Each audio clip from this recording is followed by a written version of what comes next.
Chauncey Billups has a separate indictment over a scheme to rig underground poker games that were backed by the Mafia, allegedly. And this is actually was done using various types of technologies, which you're familiar with. Very much so. Okay, so number one, the Chauncey Billups part. So this is totally separate. This is not betting on your own games. This is actually doing poker games. Sure.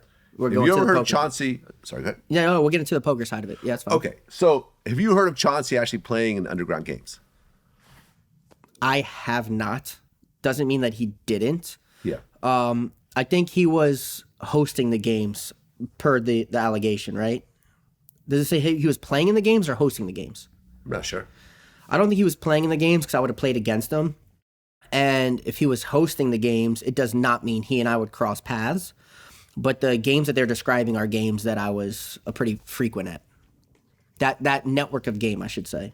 Realistically, yeah. If this happened, right, he was hosting, and hosts will play periodically, 10 minutes here, 10 minutes there. Because a lot of hosts, especially of his stature, what they do is to get these celebrity whale players, they go, oh, I play poker, we should play together. So when the new guy shows up, the new player, the new whale, the new celebrity, whatever, just to sort of go with the story, make it look inconspicuous, they'll play for a few minutes, but they're not real players. They make money off the game, in theory. Okay, so using technology to cheat in poker games. How long have you heard about this? I've known about it factually well over half a decade. I mean, the video, it shows timestamps. I've been posting every single thing that the casino and casino insiders and experts and cheating experts and all these guys came out and said is stuff that I've been documented, posting, and talking about for 5 years, despite what everyone said to me. Okay, so let's talk about the different technology. Sure. One of which is using glasses. Sure. Which is rudimentary, by the way, but yeah. So basically with the glasses, you can see markings on the back of the cards. So you know what's a 10, what's a 8, what's a Correct. 2, whatever. There's a few ways to go about it, but that's the easiest answer, yeah.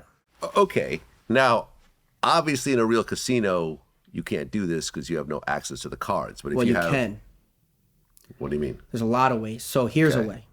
So what they're showing you on the news, like you're talking to me about, is where they bring in their own deck of card that has for example, a blacklight imprint on it that certain glasses will tell you exactly what that card is. Right. What you can do in a casino, where you can't bring in your own decks, which by the way, there's a lot of ways to cheat. Bring in your own decks, get a dealer in on it with you, pit bosses in on it, players in on it, especially if you have private games like in the back rooms of all the casinos. There's a lot of ways, but the real simple way, with a standard deck, let's say you're a one-man operation, you have nobody inside on it with you, whatever, you just show up to a casino. Any game, by the way. All you have to do is have the ink on one of your fingers that you don't regularly use. And every time you take a card, for example, let's say I'm playing double deck pitch blackjack. That's blackjack, but you get to hold the cards. I'm going to hold it with these two fingers because that's my go-to. But every time I have a 10, all of a sudden I'm going to tap it with my middle finger. I've now marked every 10 in the deck. So you have some sort of ink on your middle finger. Right. So you're marking the deck. Right. So I can see what the dealer's, if the dealer has a 10 on her down card, I'll know every time.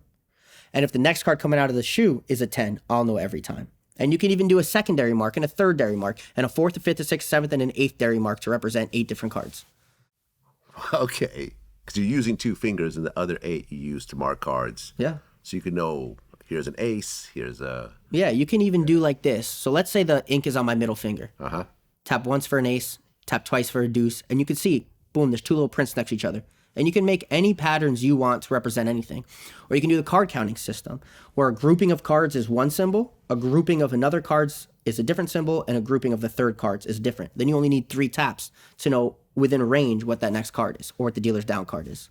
Okay, but don't they use more than 2 decks in blackjack? Not in double deck. Not in double deck. Okay, so specifically double deck blackjack. But you can do it in anything. You can do it in any game. The thing with double deck blackjack, why I use that example, is specifically, it's called double deck pitch. Specifically, they deal you face down and you have to pick them up, which makes it the easiest to get away with this.